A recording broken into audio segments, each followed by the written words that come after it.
அனைவருக்கும் வணக்கம். கடந்த 2, 3 நாட்களாக நம்முடைய வீடியோக்கள்லாம் பார்த்துட்டு, நம்முடைய நலம் விரும்பிகள், வெல் விஷர்ஸ் இருப்பாங்கல்ல, அவங்க நமக்கு கால் பண்ணியிருந்தாங்க. "யோவ்! பேசுறதெல்லாம் சரியா போச்சுய்யா. நீ உன் கருத்த பேசுற. ஆனா ஒரு விஷயம் நோட் பண்ணியா? உன் பழைய எனர்ஜி மிஸ் ஆகுது பாரு" அப்படின்னாங்க. அப்புறம் தான் நமக்கு, "இல்ல, ஆமால்ல" அப்படின்னு சொல்லி நம்மளே அத கவனிச்சோம். சரி, ஓகே. அத நம்ம கரெக்ட் பண்ணிக்கலாம். இன்னைக்கு பேசுறதுக்கு ஒரு 2, 3 விஷயங்கள் இருக்குது. அதுக்கு முன்னாடி எனக்கு ஒரு 1 1/2 நிமிஷம் தர்றீங்களா? ஒண்ணும் இல்ல. என்னுடைய நண்பர்கள் கிட்ட நான் ஒரு விஷயத்த சொல்லணும். அவங்க ஒரு விஷயத்த மறந்துட்டாங்க. அவங்களுக்கு நான் ஞாபகப்படுத்தணும். என்னன்னா, கடந்த 2, 3 நாட்களாக நம்ம நாம் தமிழர் கட்சி சம்பந்தமாக பேசின சில விஷயங்கள பார்த்துட்டு, ஒட்டுமொத்த ஈகோ சிஸ்டமும் அவங்க ஆக்டிவேட் ஆயிருந்தாங்க. அது சம்பந்தமாக கிட்டத்தட்ட ஒரு 10, 15 சேனல்ல வீடியோ போட்டு, நம்மள எவ்வளவு முடியுமோ அவ்வளவு கடுமையான தாக்குதல்லாம் நடத்தியிருந்தாங்க. அதுபோக இந்த "உடனே விழி தமிழா" என்ற சேனலை அன்சப்ஸ்கிரைப் செய்ய வேண்டும் அப்படின்னு சொல்லி, ஒரு பெரிய புரொபகண்டா ஒண்ண எடுத்தாங்க. இது முதல் முறை அல்ல. ஏற்கனவே ஒரு 4, 5 தடவ எடுத்திருக்காங்க. அது எல்லாத்தையும் தாண்டி தாண்டி தான் சேனல் வந்திருக்கு. இந்த முறையும் எடுத்திருந்தாங்க. அதன் காரணமாக கடந்த 24 மணி நேரத்துல 1000 பேர் இந்த சேனலை அன்சப்ஸ்கிரைப் பண்ணியிருக்காங்க. அதாவது 344 அதிலிருந்து 343K அப்படின்ற இடத்துக்கு சப்ஸ்கிரைபருடைய எண்ணிக்கை வந்திருக்குது. அதெல்லாம் ஒண்ணும் பிரச்சனை இல்ல. அது அவங்களுடைய கருத்து. அவங்க பிடிக்கும்போது சப்ஸ்கிரைப் பண்றாங்க. பிடிக்காதப்ப அன்சப்ஸ்கிரைப் பண்றாங்க. அதுல ஒண்ணும் தப்பு இல்ல. ஆனா, அப்படி போயிட்டு அவ்வளோ சேனல்ஸ பார்த்துட்டு, அங்க அவங்க பேசிட்டு இருந்தத கேட்டுட்டு தேடி வந்து இங்க அன்சப்ஸ்கிரைப் பண்ண தெரிஞ்சுச்சு. அந்த வீடியோவ பார்த்துட்டு இருக்கும்போதே அந்த சேனல சப்ஸ்கிரைப் பண்ணணும்னு தோணுச்சா உங்களுக்கு? எத்தன பேருக்கு தோணுச்சு? அ? உங்களுக்காக தானே அந்த பிள்ளைங்க பேசிட்டு இருக்குது. உங்களுக்காக தானே அந்த பிள்ளைங்கலாம் என்ன புடிச்சு திட்டிட்டு இருக்குது. ஒரு சப்ஸ்கிரைப் பண்ணியிருந்தா ஒரு ஒரு சேனலும் குறைஞ்சது ஒரு 3000, 3000 சப்ஸ்கிரைபர் ஏறி இருக்காதா? அவங்களுக்கு ஒரு பாசிட்டிவா இருந்திருக்காதா? ம். வளர்த்து விடணும் இல்லையா? ஏன் அத பண்ண மாட்டேங்கிறீங்க? அதான் ஆத்திரக்காரனுக்கு புத்தி மட்டு. அது ஒரு எமோஷன்ல ஒரு வேகத்துல அப்படியே கிளம்பி வந்துர வேண்டியது. கூட்டமா அன்சப்ஸ்கிரைப் பண்றதுக்கு. அ. அப்புறம் ஏன்யா அவங்கள சப்ஸ்கிரைப் பண்ணல அப்படின்னு கேட்டா, "ஐயய்யோ! அத மறந்துட்டனே" அப்படிங்க வேண்டியது. அத பண்ணுங்க முதல்ல. சரியா? அவங்கள வளர்த்து விடுங்க. அவங்களுக்கு ஆதரவு குடுங்க. அவங்க அண்ணன் சீமானை பற்றி தொடர்ச்சியாக பேசுறாங்க. நல்ல விஷயங்கள் பேசுறாங்க. பாசிட்டிவான விஷயங்கள் பேசுறாங்க. அவங்களுக்கு நெறைய சப்போர்ட் பண்ணுங்க. ஆனா ஒரு சின்ன ரிக்வெஸ்ட். ஒருவேள நாளைக்கு எதிர்காலத்துல ஏதாச்சும் ஒரு மாற்று கருத்தோ, கேள்வியோ ஏதாச்சும் வச்சாங்கன்னா, அவங்களையும் துரோகி, கருணான்னு மட்டும் சொல்லிறாதீங்க. மனுசங்க. எல்லாரையும் வந்து அவங்களுடைய கருத்து சுதந்திரத்துக்கும் கொஞ்சம் இடம் குடுங்க. இத மட்டும் நான் இந்த இடத்துல கேட்டுக்கிறேன். மத்தபடி நம்ம சேனல்ல 1000 பேர் வெளியேறினது அப்படிங்கிறது அவங்களுடைய தனிப்பட்ட உரிமை. அதை நான் 100% மதிக்கிறேன். அதேபோல நமக்கு ஒண்ணும் பிரச்சனை இல்ல. இன்னும் ஒரு 1 நாள், 2 நாள்ல மறுபடியும் பழைய மாரி அது நம்பர்ஸ் வந்துரும். அதோட அதிகமா கூட வந்துரும். சீக்கிரமா 350K அப்படின்ட்டு ஒரு போஸ்ட் ஒண்ணு போட்டு செலிப்ரேட் பண்ணலாம். அதாவது நம்முடைய நலம் விரும்பிகள் இன்னும் இருப்பீங்க இல்லையா? நமக்குள்ள செலிப்ரேட் பண்ணலாம். அவ்வளவுதான் விஷயம். ரைட். நம்ம பேச வந்த விஷயங்கள பேசிறலாம். Netaji TV Varadarajan sir. உங்களுக்கு நெறைய பேருக்கு தெரியும். குறிப்பா இந்த 1 வாரம், இந்த 10 நாள், இந்த கரூர் ஸ்டாம்பேஜ் நடந்துச்சு இல்லையா? அதுக்கு அப்புறமா ஐயா அவர்களுடைய அந்த சேனல்ல வந்து பார்வையாளர்களுடைய எண்ணிக்கை பல மடங்கு உயர்ந்தது. ஏன்னா, இங்க எல்லாரையுமே திமுக அரசாங்கம் புடிச்சு புடிச்சு கைது பண்றது, அல்லது பயங்கரமா ரெஸ்ட்ரிக்ட் பண்றது, கேஸ் போடுறது, இப்படின்ட்டு எல்லா விதமான வேலையும் பண்ணிட்டு இருக்கும்போது, அவரு ஏற்கனவே காவல்துறையில இருந்தவரு. அதிகாரியாக இருந்தவரு. அது போக பார்த்தீங்கன்னா, இப்ப வழக்கறிஞராவும் இருக்கிறவரு. ஒட்டுமொத்த சிஸ்டம் ஒரு ஒரு நீதிமன்றம்னா, அந்த நீதிமன்றத்துல என்ன மாதிரியான சிஸ்டங்கள்லாம் இருக்குது, எப்படிலாம் அங்க என்ன மாரியான விஷயங்கள்லாம் நடக்கும். ஒரு போலீஸ் டிபார்ட்மெண்ட்னா, அந்த போலீஸ் டிபார்ட்மெண்ட்டுக்குள்ள எப்படிலாம் கேஸ் எழுதுவாங்க, எஃப்ஐஆர் எழுதுவாங்க, எப்படி ஒரு விஷயம் நடக்கும். ஒரு பெரிய ஒரு கூட்டம் நடக்குதுன்னா, அந்த கூட்டத்த எப்படி அவங்க வந்து பாதுகாப்பு குடுப்பாங்க, என்ன மாரிலாம் முன்னெச்சரிக்கை நடவடிக்கை எடுப்பாங்க, உளவுத்துறை என்ன பண்ணும், காவல்துறை என்ன பண்ணும், அத்தன விஷயமும் அவருக்கு வந்து என்ன சொல்றது, அதுவாவே அவர் வாழ்ந்தவரு ரிட்டயர் ஆகுற வரைக்கும். அப்படின்னும்போது அவருக்கு இன்னைக்கு 70 வயசு. அப்போ எங்க என்ன தப்பு நடக்குது அப்படிங்கிறது நம்முடைய கண்களை விட அவருடைய அனுபவத்துக்கு, அவருடைய கண்களுக்கு அப்படியே அப்பட்டமாக தெரியும். அப்ப அவரு துல்லியமாக கேள்வி கணைகளை எடுத்து தொடர்ச்சியாக முன்வைக்கிறார். இந்த நிலையில நீதிபதி செந்தில்குமார் இருக்காரு இல்லையா? நீதிபதி செந்தில்குமார் அவர்களுடைய அந்த உத்தரவுகள், அந்த உத்தரவுகளுக்கு முன்னாடி அவருடைய தனிப்பட்ட கருத்துக்கள்லாம் வந்து மீடியால ஒரு மிகப்பெரிய ஒரு நரேட்டிவ் கிரியேட் ஆயி, எல்லா மீடியாவும் அத போட்டு ஃபிளாஷ் பண்ணி கொண்டாடிட்டு இருந்தாங்க இல்லையா? அதாவது நீதிபதி போட்டு பொளந்துட்டாரு அப்படின்ட்டு. அன்னைக்கு ஒரு வீடியோ போடுறாரு. அந்த வீடியோல கடுமையான விமர்சனங்களை அவர் எடுத்து வைக்கிறார். எப்படி இது நடந்துச்சு? என்ன மாதிரியான வந்து கோர்ட் இப்படி நடந்துட்டு இருக்குதுன்ட்டு. ஏன்னா, அவரு ஏற்கனவே பல வழக்குகள போட்டிருக்காரு. இந்த மாரி வந்து நீதிமன்ற தீர்ப்புகளுக்கு எதிராக அல்லது வந்து நீதிமன்ற உத்தரவுகளுக்கு எதிராக. அவர் நம்மலாம் வந்து அரசாங்கத்துக்கிட்ட தான் சண்டை போடுற அளவுக்கு அல்லது அரசாங்கத்துக்கிட்ட கேள்வி கேட்கிற அளவுக்கு தான் நமக்கு இருக்குது. அவரு பெரிய பெரிய முதலைங்கள பார்த்தவரு. அவரு நீதித்துறையை நோக்கியே கேள்வி எழுப்பக்கூடிய அளவுக்கு அவரு கொஞ்சம் போல்டான ஆளா இருக்காரு. அது சரி, தப்பு அப்படிங்கிறத நீதிமன்றம் முடிவு பண்ணிட்டோம். இப்ப அரெஸ்ட் பண்ணிட்டாங்க அவர. அவர அரெஸ்ட் பண்ணிட்டாங்கங்க. மாரிதாஸ அரெஸ்ட் பண்ணாங்க. அப்புறம் 4, 5 சின்ன பசங்கள அரெஸ்ட் பண்ணாங்க. அத விட ஒரு போஸ்ட்ட Instagramல ஒருத்தன் ஃபார்வர்ட் பண்ணிட்டானாம். ஃபார்வர்ட் பண்ணிட்டான்னு சொல்லி அவன அரெஸ்ட் பண்ணாங்க. அப்படின்ற மாரிலாம் அரெஸ்ட் அப்படிங்கிறது போயிட்டு நடந்துட்டு இருக்குது. இப்ப அவர் போயிருக்காரு. இப்ப வந்து பாத்தீங்கன்னா, அத வந்து உடன்பிறப்புகள் எடுத்து போட்டு கொண்டாட்டம். "பார்த்தல்ல, கேட்டல்ல எங்க பவர, தூக்கிட்டோம்ல" அப்படின்னு சொல்லி, "யாரா இருந்தாலும் விடமாட்டோம்" அப்படின்ட்டு. ஆமாமா. அவர் வந்து முன்ன பின்ன பார்த்ததே இல்லையே, போலீஸ் ஸ்டேஷனை பார்த்ததே இல்லையே. அது போலீஸ்காரங்க காக்கி சட்டையில் 4 பேர் வராங்க அப்படின்னாலே அவருக்கு ஒரு மாதிரி அப்படியே கிடு கிடு கிடு கிடுன்னு நடுங்கியிருக்கும்ல. அது வேற போயிட்டு காவல்துறை கிட்ட காவல் நிலையத்துக்குள்ள கால் வைக்கும்போதே, ஐயோ! முன்ன பின்ன இந்த இடத்துக்குலாம் வந்தது இல்லையே, என்ன பார்க்கறதுக்கே ஒரு மாரி மர்மமா இருக்குது அப்படின்ட்டுல அவரு பயந்திருப்பாரு. அதுக்கப்புறம் கோர்ட்டுக்கெல்லாம் கூட்டு போனா, அங்க ஐய்யயோ! கருப்பு கருப்பா எல்லாம் கோட்டு போட்டுட்டு இருக்காங்க. என்னமோ நடக்க போகுது அப்படின்ட்டுலாம் பயப்படுவாரு. இப்ப நம்மள மாரி பப்ளிக்னா அது காக்கி சட்டையா? காக்கி சட்டையில நமக்கு குர்காவ பார்த்தாலும் பயம். கரண்ட் கம்பத்துல ஏறுற ஈபில வேலை செய்றவங்கள பார்த்தாலும் பயம். கண்டக்டர பார்த்தாலும் பயம். அப்படிங்கிற இடத்துல தான் நாம அது ஒத்துக்கிட்டு தானே ஆவணுங்க. நம்மலாம் சாதாரண மக்கள். அவ்வளோ சீக்கிரம் வந்து சினிமால தான் இந்த போலீஸ் அதெல்லாம் பார்த்துருப்போம். நேர்ல பார்த்துருக்க மாட்டோம். இல்லையா? அவரு வந்து அப்படியாங்க பண்ண போறாரு. வந்திருக்கீங்களா? சரி வாங்க போலான்னு சொல்லி தான் போயிருப்பாரு. இல்லையா? அவர் 30 வருஷம், 40 வருஷம் அதிலேயே சர்வீஸ் பண்ணி, அதையே தான் வாழ்க்கையா வாழ்ந்து, அவர் பல 1000 பேர கைது பண்ணி, அவர் பல 1000 பேர கோர்ட்டுக்கு கூட்டு போய், அவர் பல மணி நேரங்கள் கோர்ட்ல நின்னு எல்லாத்தையும் பார்த்தவரு. அவர ஏதோ பண்ணிப்புட்டோம். அவர வந்து அப்படியே ஆஃப் பண்ணிப்புட்டோம்.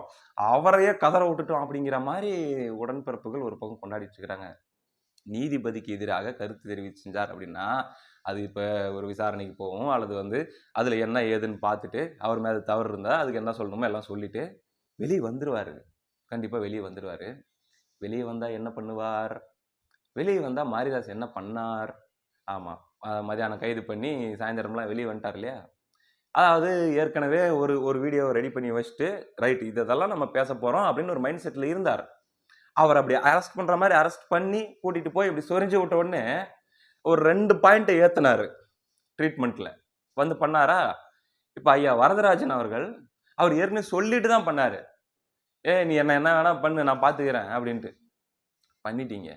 வெளிய வருவார். வெளிய வந்தால் ஐயா வரதராஜன் அவர்களுடைய கேள்விகள், ஐயா வரதராஜன் அவர்களுடைய விமர்சனங்கள் எப்படி இருக்கப் போகிறது என்பதை நாம் கண்டிப்பாக பார்க்கத்தான் போகிறோம். ஏன்னா உள்ளேயே வச்சுட்டுலாம் இருக்க முடியாது. வெளிய வந்துருவார். அதனால பார்ப்போம். அது ஒரு விஷயம். அடுத்ததாக இன்னொரு செய்திங்க. தந்தி டிவியுடைய அந்த மக்கள் மேடை நிகழ்ச்சின்னு நெனைக்கிறேன். அதாவது ஒரு அரங்கத்தை ஏற்பாடு செஞ்சு, அதுல ஆடியன்ஸ் மக்கள் எல்லாரையும் உள்ள கொண்டு வந்துட்டு, அதுக்கப்புறம் மேடையில அசோகவர்ஷினி இந்த மாரி ஆட்கள் நடுவராக ஹரி இவங்க யாராச்சும் இருப்பாங்க. இந்த பக்கம் ஒரு 3 பேரு, இந்த பக்கம் 3 பேரு 2 தரப்பா இருப்பாங்க. அவங்க கருத்துக்கள சொல்லுவாங்க. அப்படின்ற ஒரு விஷயம் இருக்கு இல்லையா? அது வந்து இப்போ இந்த கரூர் துயர நிகழ்வு சம்பந்தமாக யார் பொறுப்பு? யார் காரணம்? அப்படிங்கிற அடிப்படையில ஒரு விவாத நிகழ்ச்சி நடப்பதாக, மக்களை பார்த்து கேள்வி கேட்கிற ஒரு கிட்டத்தட்ட ஒரு பட்டிமன்றம் ஃபார்மேட்ல இருக்கும்னு வச்சுக்கோங்களேன். ஆனா தீர்ப்பு சொல்ல மாட்டாங்க. மக்களே தீர்ப்பு சொல்லட்டும்னு விட்டுருவாங்க. இந்த நிகழ்ச்சி இதோடைய படப்பிடிப்பு வருகிற 9ஆம் தேதி நடக்கப் போகிறது அப்படின்னு சொல்லி தந்தி டிவில விளம்பரம் போட்டிருந்தாங்க. நான் பார்த்தேன் யார் யாரெல்லாம் இதுல கலந்துக்கிறாங்க அப்படின்னு பார்த்தா, செந்தில்வேல். உங்களுக்கு தெரியும் யாரு அப்படின்ட்டு. ஆமா. நம்ம அண்டா செந்தில்வேல் அவர்கள் கலந்துக்கிட்டாரு. அதுக்கப்புறம் சூர்யா வெற்றிகொண்டான். யாரு? வெற்றிகொண்டான் அவர்களுடைய மகன். வெற்றிகொண்டான் தெரியுமா? ஒரு தடவ போட்டு காமிச்சிருந்தேன் நம்ம வீடியோல கூட நடுவுல. அவருடைய மகன். திமுக. அதுக்கப்புறம் சாட்டை துரைமுருகன். நாம் தமிழர் கட்சியுடைய கொள்கை பரப்பு செயலாளர். இவங்க 3 பேரு. இவங்க 3 பேரும் வந்து விஜய் மீது தான் தவறு அப்படிங்கிற ஆங்கிள்ல பேசப் போறாங்க அப்படின்றது நமக்கு தெரியும். அவங்க அந்த ஒரு நரேட்டிவ தான் கிட்டத்தட்ட மாத்தி மாத்தி பேசுவாங்க அப்படின்ட்டு. ஏன்னா, அவங்க அததான் பேசிட்டு இருக்கிறாங்க இத்தன நாளா. ஆனா இந்த பக்கம் நியாயத்தை பேசுறதுக்கு அரசாங்கத்தின் மீது இருக்கிற தவறுகள் என்னென்ன? எந்தெந்த இடத்துல அவங்க கோட்ட விட்டாங்கன்ற விஷயங்களை சரியாக பேசுறதுக்கு சரியான ஆள் அங்க இருக்கா? அப்படின்னு நமக்கு ஒரு கேள்வி வந்துருச்சுங்க. டக்குன்னு இது ஒரு அனவுன்ஸ்மென்ட்ட பார்த்த உடனே நமக்கு வந்தது என்னன்னா, நம்ம அண்ணன் கல்யாண சுந்தரம் அண்ணன் இருந்திருந்தா நல்லா இருந்திருக்குமே. ஆனா, அவருக்கு வேற 4 நாளைக்கு முன்னாடி விபத்து. தெரியுமா உங்களுக்கு அந்த விஷயம்? 4 நாளைக்கு முன்னாடி அண்ணன் கல்யாண சுந்தரம் அண்ணா அவர்கள் சென்ற அந்த வாகனம் ஒரு கோர விபத்துல சிக்கி, வாகனம்லாம் ஒண்ணுமே இல்லைங்க. அப்படி பயங்கரமான டேமேஜ். வண்டி மல்லாக்க சாஞ்சிருச்சு. ஆனா பாருங்க, நல்வாய்ப்பாக இறைவன் அருளால, ஏன்னா நல்லவங்களுக்கு கண்டிப்பா கடவுள் கூட இருப்பான் அப்படிங்கிறது எந்த அளவுக்கு உண்மை அப்படிங்கிறத பார்க்கும்போது தான் தெரிஞ்சுக்கிட்டாங்க. அவ்வளோ பெரிய ஆக்சிடென்ட். ஆனா அண்ணன் சிறு காயங்களோட பத்திரமாக இருக்கிறார். ஆனா ஓய்வில் தான் இருப்பாரு அப்படின்னும்போது, அண்ணன் இல்லையே. யார் தான் இந்த பக்கம் பேச போறாங்கன்னா, இப்ப துக்ளக் ரமேஷ் அப்படின்னு ஒருத்தரு. அதுக்கப்புறம் இவரு எஸ்ஜி சூர்யா பிஜேபி தரப்புல இருந்து பேச போறாங்க. ஓகே, இவங்கலாம் கூட நல்லா பேசுவாங்க. ஆனா அந்த பஞ்ச் அது இருந்தா நல்லா இருக்கும். என்னடா அப்படின்னு பார்த்தா, the OG gangster is back. அதாவது நம்ம அண்ணன் Kalyana Sundaram professor is back. அதெல்லாம் ஒண்ணும் இல்ல. விபத்தாவது இன்னொன்னு ஆகுது அப்படின்னு சொல்லி அண்ணனும் அதில் கலந்து கொள்கிறார் அப்படின்ற செய்தியை பார்த்ததுக்கு அப்புறம் தான் ரைட். இப்ப அது சரிசமமாக மக்கள்கிட்ட போக வேண்டிய கருத்துக்களை போகும். மக்கள் பார்க்க வேண்டியதை பார்த்து முடிவு பண்ணிக்கிட்டோம் அப்படின்ற ஒரு நம்பிக்கை நமக்கு வந்துச்சு. அது ஒரு மகிழ்ச்சியான ஒரு செய்தி. அடுத்து கூடுதலாக இன்னொரு செய்தியை நான் இந்த இடத்துல பகிர்ந்துக்கணும் அப்படின்னு ஆசைப்படுறேங்க. அதாவது சன் டிவிக்காரன், சன் நியூஸ் ஒரு பெரிய வேலை பார்த்து விட்டாங்க. யாருக்கு அப்படின்னா, நாம் தமிழர் கட்சிக்கு. ஆனா உண்மையிலேயே அது அநீதி தான். நான் உங்களுக்கு காட்டுறேன், ஒரு செகண்ட் அப்படியே வெயிட் பண்ணுங்க. நியாயம் கிடையாது. நானே வெளிப்படையா சொல்றேன். நமக்கு வந்து விமர்சனம் நம்ம எடுத்து வைக்கிறோம், செய்றோம். அது எல்லாத்துக்கும் தாண்டி, எதை நோக்கி செல்கிறது அல்லது எதை நோக்கி நகர்கிறது 2026 தேர்தல் களம் அப்படின்னு சொல்லி, கேள்விக்களம் அப்படின்னு ஒரு விவாத மேடைங்க. ஓகேவா? சன் நியூஸ்ல. அதுல என்னென்ன கட்சிகள்லாம் இந்த 2026 ரேஸ்ல கலந்துக்குது அப்படிங்கிறதுக்கான ஒரு இமேஜையும் போட்டிருந்தாங்க. ஐயா மு.க. ஸ்டாலின் திமுக, எடப்பாடி பழனிசாமி அவர்கள் அதிமுக, அமித்ஷா அவர்கள் பாஜக, இந்த பக்கம் பார்த்தீங்கன்னா அன்புமணி அவர்கள் பாமக, அடுத்து பக்கத்துல பிரேமலதா விஜயகாந்த் அவர்கள் தேமுதிக, அப்படியே இந்த பக்கம் வந்தா காங்கிரஸ் செல்வ பெருந்தகை, அமமுக டிடிவி தினகரன், தோழர் திருமாவளவன் அவர்கள் விசிக, விஜய் அவர்கள் தாவேக, இத்தனை பேருடைய இமேஜஸையும் போட்டிருக்காங்க.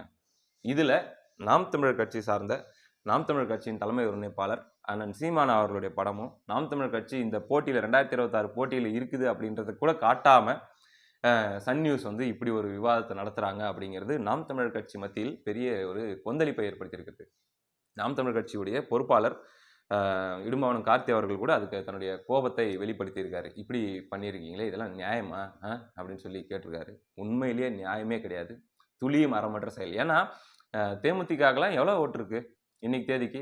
ஒரு பர்சன்டேஜ் இருக்கலாம், 1.5% இருக்கலாம். அமமுகலாம் 3/4% இருந்தா பெரிய விஷயம். இன்டென்ஷனலி அந்த இடத்த ஃபில்அப் பண்ணுன்றதுக்காக அமமுக தேமுதிக இவங்களெல்லாம் போட்டு ரப்பிட்டு நாம் தமிழர் கட்சி அப்படிங்கிற ஒரு 8%, கடைசி அவங்க ரெக்கார்டு அதுதான், 8% ஓட்டு, அவங்கள வந்து அந்த போட்டியிலே இருக்கிற மாதிரி காட்டாம சன் நியூஸ் வந்து இப்படி ஒரு வேலையை நடத்துது.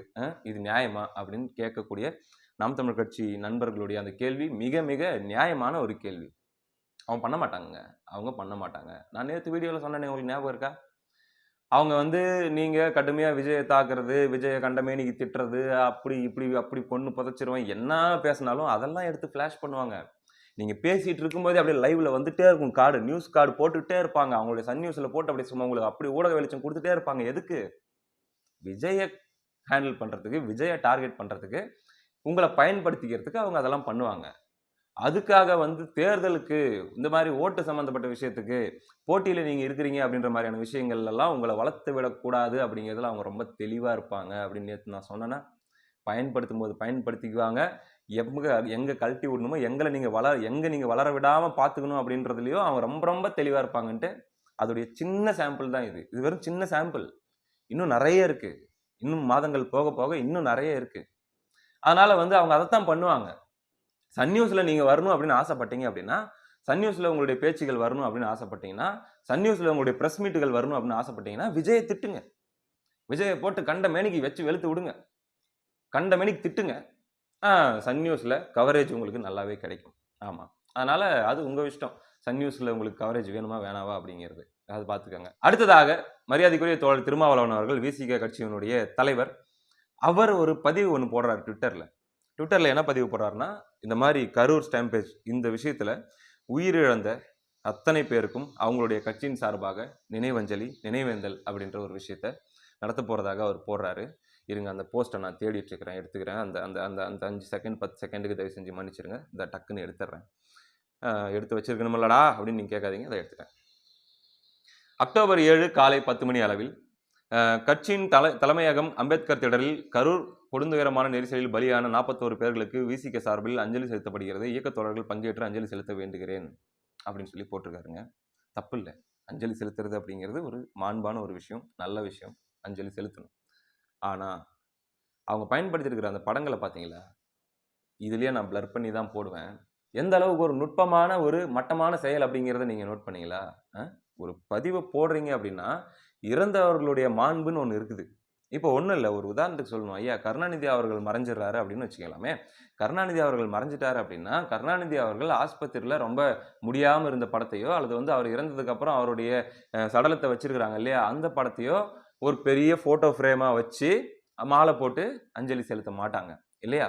அப்படின்னும் போது ஒரு மாண்பு என்னன்னா, அவங்க நல்லா இருந்தபோது அவங்களுடைய ஒரு நல்ல ஒரு புகைப்படத்தை எடுத்து வச்சு தான் மரியாதை செலுத்துவாங்க. இது எல்லாருக்குமே பொருந்தும். அப்படின்னும் போது இந்த இடத்தில் வேண்டுமென்றே அந்த ஒரு நெகட்டிவிட்டியை பரப்பணும் அப்படின்றதுக்காக அத்தனை இறந்து போனவர்களுடைய அவங்க இறந்து போன நிலையில எப்படி வச்சிருந்தாங்க, போஸ்ட்மார்ட்டம் ரூம்ல எப்படி அவங்களுடைய உடல்கள் வைக்கப்பட்டிருந்தது அப்படிங்கிற அந்த புகைப்படத்தை எடுத்து போட்டு தோழர் திருமாவளவன் அவர்கள் நினைவஞ்சலி செலுத்துறோம் அப்படின்னு சொல்லி போடுறாரு. ரொம்ப ரொம்ப தப்புங்க தோழர், ரொம்ப ரொம்ப தப்பு. இது வந்து மிகப்பெரிய கண்டனத்துக்குள்ள இருக்குது. எந்த அளவுக்கு கண்டனத்துக்குள்ளா இருக்குது அப்படின்னா, வெறும் தாவேகா ஆட்கள் மட்டுமல்ல, அல்லது வந்து எதிர்க்கட்சிகள் அதிமுக இவங்க மட்டும் கிடையாதுங்க. எல்லா தரப்பும் எல்லா தரப்பும் போட்டு வெளு வெளுன்னு வெளுத்துருக்கு. அதுக்கு எக்ஸ்ட்ரீமா போயிட்டு ட்விட்டரே வெளுத்திருக்கு. கீழ அதுவே போட்டிருக்கு. Using photos or videos of deceased இறந்து போனவர்களுடைய individuals without consent is disrespectful and hurtful to their families. அந்த குடும்பங்களுடைய அனுமதி இல்லாமல் அவர்களுடைய அந்த இறந்து போன அந்த தோற்றத்தில் இருக்கக்கூடிய படங்களை போடுவது என்பது மிக மிக அவமரியாதை செய்யக்கூடிய செயலும் மிகவும் காயப்படுத்தக்கூடிய செயலும் ஆகும். Please avoid sharing or amplifying such content for political or social purposes. உங்களுடைய அரசியல் மற்றும் சமூக, அதாவது உங்களுடைய பிண அரசியலுக்காக இந்த மாதிரியான வேலையெல்லாம் பண்ணாதீங்க அப்படின்னு சொல்லி ட்விட்டர் நிறுவனம் போட்டிருக்குது தோழர் திருமாவளவன் அவர்களுக்கு. கீழே கமெண்ட்லாம் சொல்றதுக்கு இல்லைங்க. 1000 பேர் லைக் பண்ணியிருக்காங்கன்னா 1000 பேர் கோட் பண்ணி கேள்வி கேட்டிருக்காங்க. சும்மா ரேண்டமாக எடுத்து ஓப்பன் பண்ணி பார்த்தா கூட வறுமையில் வாழ்ந்தாலும் திருமாவை போல வாழ்ந்து விடாதே, இதற்கு கூட 1000 பேர் லைக்ஸ். அட மிருகங்களா, யாராக வேண்டும் என்றாலும் வாழ்ந்து விடு, ஆனால் திருமா போன்ற ஒரு வாழ்க்கை மட்டும் வாழ வேண்டாம் மக்களே. இவரை போன்ற ஒரு கேவலமான அரசியல்வாதியை பார்த்ததே இல்லை. வந்து சரி வேணாம், ஒருமையில திட்டி வச்சிருக்காங்க. இப்படி இன்னும் எத்தனையோங்க, எத்தனையோ நான் படிச்சு காமிச்சா படிச்சுக்கிட்டே இருக்க வேண்டியது தான். ஏன்னா 1000 கணக்கில் கேள்விகள் கேட்டு வச்சிருக்காங்க. What kind of human are you Thiruma official? Thirumavalavan அவர்களே, என்ன மாதிரியான மனிதர்கள் நீங்கள்? You should be ashamed of what you are doing today. நீங்கள் இன்னைக்கு பண்ணிட்டு இருக்கிறத பார்த்து அசிங்கப்படணும், வெக்கப்படணும். Doing politics on people's death is the cheapest behaviour a leader could do. People will teach you a strong lesson in 2026. ரொம்ப ஒரு அசிங்கமான செயலை நீங்கள் பண்ணிட்டு இருக்கிறீங்க. 2026 மக்கள் உங்களுக்கு ஸ்ட்ராங்கான ஒரு பாடம் கற்பிப்பாங்க அப்படின்ட்டு. கண்டிப்பாக அவர் இப்போ பண்ணிட்டு இருக்கிறது எல்லாமே, அவர் போயிட்டு இருக்கிற பாதை எல்லாமே ரொம்ப ரொம்ப மோசமாக, ரொம்ப ரொம்ப அல்பத்தனமாக இருக்குது. இது துளி கூட வந்து பார்த்தீங்கன்னாங்க அப்பட்டமாக தெரியுது. செத்து போயிருக்காங்க, எப்படி செத்து போயிருக்காங்க பார்த்தீங்களா, கொலகாரம் விஜய். அதை நோக்கி கொண்டு போகிறதுக்கான வேலையை தான் பண்ணிட்டு இருக்கிறாங்க அப்படிங்கிறது நமக்கு அப்பட்டமாக தெரிகிறது. இதெல்லாம் நியாயம் இல்லை தோழர், இதெல்லாம் நியாயம் இல்லை. கொஞ்ச நாளைக்கு முன்னாடி ஏர் ஷோவில் ஒரு 5 பேர் வந்து கூட்ட நெரிசலில் சிக்கி இறந்து போனாங்கல்ல, அவங்களுக்கு நீங்கள் நினைவேந்தல் நடத்துனீங்களா நடத்தலையான்னு எனக்கு தெரியாது. ஒருவேளை நீங்கள் நடத்துறதாக இருந்திருந்தால் அந்த 5 பேருடைய உடலும் அங்கே வந்து கம்ப்ளீட்டாக அரசாங்கத்தின் மேல் தான் குறை, அரசாங்கத்தின் மீது தான் குற்றம், காவல்துறை மீது தான் அதை தடுக்க தவறியதுன்னு அத்தனை குற்றச்சாட்டு வந்துச்சு. இந்த பக்கம் கூலிங் கிளாஸ் போட்டுக்கிட்டு கூலரை வச்சுக்கிட்டு அவங்களுடைய குடும்பம் வந்து இப்படி கையில் விசிறி வச்சுக்கிட்டு அதை வந்து பார்த்து என்ஜாய் பண்ணிட்டு இருந்தாங்க, கருணாநிதி அவர்களுடைய குடும்பம் அப்படின்னு சொல்லி பயங்கரமான விமர்சனம் வந்துச்சு தோழர். ஒருவேளை அந்த நேரத்தில் நீங்கள் நினைவேந்தல் ஏதாச்சும் நடத்துறதா இருந்தால் அந்த 5 பேருடைய உடல் அவர்கள் இறந்த பிறகு என்ன நிலையில் இருக்குதோ எப்படிங்க இருக்கும்? ஒன்று ஒரு மாதிரி தாங்க இருக்கும். வாயை பொழந்த மாதிரி இருக்கலாம், வேணா விடுங்க, அதுக்குள்ளே கூட போவேன். அது எப்படி இருந்துச்சோ அப்படி தான் எடுத்து போட்டு நினைவேந்தல் நடத்திருப்பீங்களா? நீங்கள் நினைவேந்தல் நடத்த உங்களுடைய அரசாங்கம் உங்களை விட்டுருக்குமா? உங்களுடைய கூட்டணி கட்சி உங்களை விட்டுருக்குமா? எவ்வளோ அசிங்கமான செயல் செஞ்சுட்ருக்கீங்க அப்படின்னு உங்களுக்கு புரியுதா? இந்த மாதிரி ஒரு நரேட்டிவை கிரியேட் பண்ணுறதுக்காக எத்தனை திசைகளிலிருந்து எத்தனை கட்சிகளை, எத்தனை இன்ஃப்ளூயன்சர்களை, எத்தனை பத்திரிகையாளர்களை இந்த திமுக பயன்படுத்திட்டு இருக்குது அப்படின்னா அதுக்கு கணக்கே இல்லைங்க. அரசியல் திரைத்துறையிலேருந்து எத்தனை பேரை பயன்படுத்திட்டு இருக்கிறாங்க. இன்னும் சொல்ல போனால் திரைத்துறையில் இருக்கிறவங்க சொல்லாத கருத்துக்களை கூட இந்த நேரத்தில் சொன்னதாக அவங்களே ஃபேக் நியூஸ் தயாரிச்சு, ஃபேக் கார்டு தயாரிச்சு ஒரு கும்பல் அப்படியே பரப்ப விடுது. அப்படியே வந்து இவன் ஸ்ருதிஹாசன் இப்படி சொல்லியிருக்காங்க, ரத்னகுமார் இப்படி சொல்லியிருக்காரு, இன்னொருத்தர் இப்படி சொல்லியிருக்காரு, டைரக்டர் சங்கர் இப்படி சொல்லியிருக்காரு அப்படின்னு சொல்லி அவங்களா பரப்பி விடுறாங்க. என்னென்னமோ பண்ணிட்டு இருக்காங்க. அப்புறம் ஸ்பாட் விசிட் அப்படின்ற பேர்ல கமலஹாசன் அவர்கள் போறாரு, செந்தில் பாலாஜி அவர்களோட சேர்ந்து ஒரே கார்ல போறாரு. என்னத்தை பண்றது? ஏங்க உங்க மக்கள் நீதி மையம் சார்ந்த ஆட்கள் ஒருத்தர் 2 பேரை கூட உட்கார வச்சுக்கிட்டு உங்ககிட்ட கார் இல்லையா, அந்த கார்ல போய் பார்த்துட்டு வந்திருக்கலாம்.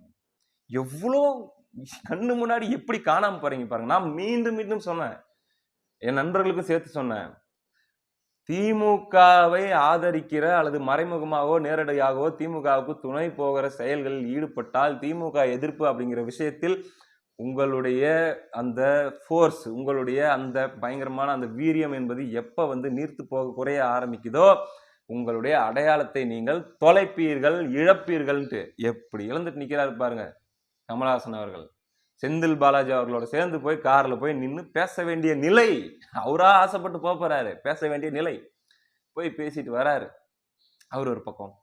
அதுக்கப்புறம் பார்த்தீங்கன்னா இங்கே கரூர் ஸ்பாட் விசிட் நாங்கள் பண்ணோம். அங்கே போயிட்டு வந்து பாதிக்கப்பட்டவர்கள்கிட்டலாம் நிகழ்ச்சி, அதாவது கருத்து கேட்டோம். அங்கே போய் கரூர் மக்கள்கிட்டலாம் கருத்து கேட்டு ஒரு ஒரு ஒரு லாங்காக ஒரு வீடியோ, ஒரு டிஸ்கஷன் மாதிரி ஸ்பாட் விசிட் பண்ணி போட்டோம் அப்படின்ற மாதிரிலாம் கூட சில ஊடகங்கள்லாம் பண்ணிட்டு இருக்கிறாங்கல்ல. அதில் நல்லா ஒரு விஷயம் நோட் பண்ணி பார்த்தீங்க அப்படின்னா, அதாவது முழுக்க முழுக்க விஜய் தரப்பு மீது தான் தவறு, முழுக்க முழுக்க தாவேகா மீது தான் தவறு அப்படிங்கிற நரேட்டிவை கிரியேட் பண்ற மாதிரியான ஸ்பாட் விசிட்டா இருந்தா அதுக்கு அலோடா இருக்கும்.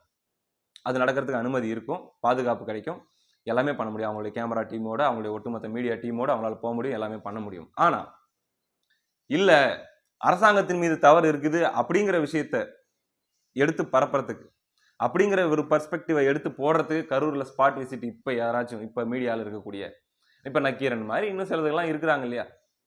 நக்கீரன் போவாது. வேற சில ஊடகங்கள்ல யாராச்சும் இப்ப ஆதன் அவங்கள வேற ஏன் கோர்த்து விடணும் விடுங்க. ரெட் பிக்ஸ் எடுத்துக்கலாமே. ரெட் பிக்ஸ் போகணும்னு ஆசைப்படுறாங்கன்னு வச்சுக்கோங்க. அங்க போயிட்டு அவங்களும் ஒரு ஸ்பாட் விசிட் பண்ணி அவங்களுடைய பெர்ஸ்பெக்டிவ்ல அங்க இருக்கக்கூடிய மக்கள் என்னென்னலாம் சொல்றாங்கன்னு எடுத்து போடணும் அப்படின்னு நினைக்கிறாங்கன்னு வச்சுக்கோங்களேன். விடுவாங்களா? பாதுகாப்பு குடுப்பாங்களா? அப்படிங்கிறதெல்லாம் கேள்விதான் இல்ல. குடுக்க மாட்டாங்க. அப்படிங்கிறது தான் உண்மை. அப்படிங்கும்போது இப்ப போயிட்டு வரவங்கலாம் என்ன நரேட்டிவ்காக போயிட்டு வராங்க அப்படிங்கிறத புரிஞ்சுக்காத அளவுக்கு மக்கள் முட்டாள்களும் இல்லை. அதனால ஏதேதோ நாடகங்கள் நடந்து கொண்டிருக்கிறது, கூத்துக்கள் நடந்து கொண்டிருக்கிறது. நடக்கட்டும். மக்கள் எல்லாத்தையும் பார்த்துட்டு இருக்கிறாங்க. மக்கள் ஒரு மனநிலைக்கு ஆல்ரெடி வந்துட்டாங்க. அது சம்பந்தமாக ஒரு பெரிய ரிப்போர்ட் ஒண்ணு பெண் நிறுவனம் மூலமாக திமுகக்கு போயிருக்குது. அதுல ஒரு அதிர்ச்சிகரமான நம்பர் ஒண்ணு போய் சேர்ந்திருக்குது. அது என்ன? அது என்ன ரிப்போர்ட்? என்ன அதிர்ச்சிகரமான நம்பர் இது? அப்படிங்கிறது எல்லாமே நம்ம அடுத்த வீடியோல பார்ப்போம். அடுத்த காணொளியில் சந்திப்போம். நன்றி.